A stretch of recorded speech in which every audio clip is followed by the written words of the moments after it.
All right, page number 2. So let's talk about what's called the behavior of a function. So function behavior means what is happening to the output. Whoops.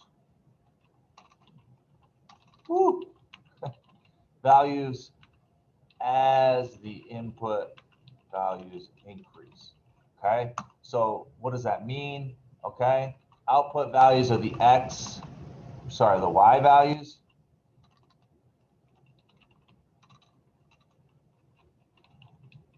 So what's happening to the y values as the x values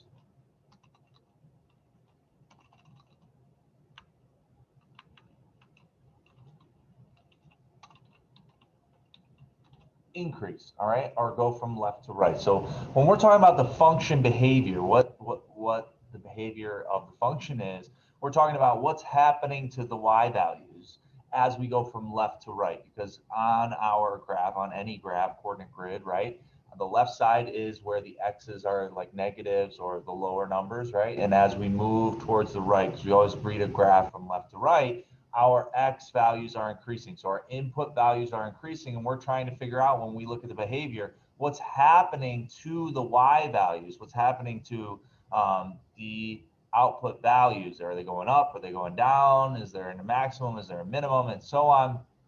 Is it just flat? Okay, so what's happening to those y values as the x values increase? We're going to take a look at what all that means. Exercise number 2.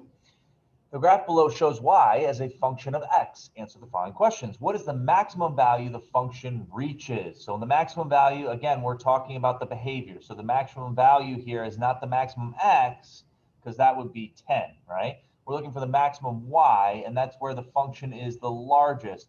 So we're looking at this point right here, and where is it the largest? Okay, it's the largest at a output value of 8.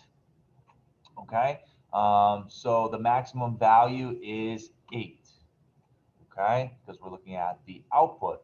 Okay, B, at what input does it reach its maximum value? So what input is this? This looks like an 8 as well. Okay, so it's 8, 8. That's our point. We can even label it 8, 8. Okay, always good to label stuff. Okay, next one. Is it 8? No, it's 7. That's why you got to pay attention. That's 7. Okay, so it reaches its maximum value at 7, 8. Okay, input of 7 gives us an output of 8. What is the minimum value that the function reaches? That's this down here, right? The smallest, the lowest that it goes, because up and down is the y values. All right, so we've got -4, it looks like. Okay, so that's a -4. And at what input is that? That's at +1.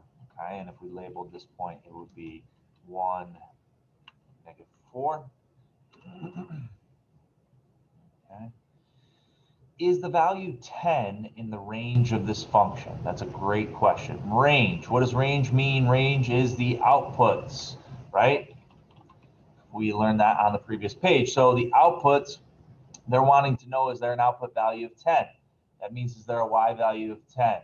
Is there any part on this that reaches 10? No, the maximum was 8, right? So no. Maximum value, range value is 8. Okay. So behavior of the function is how the y values are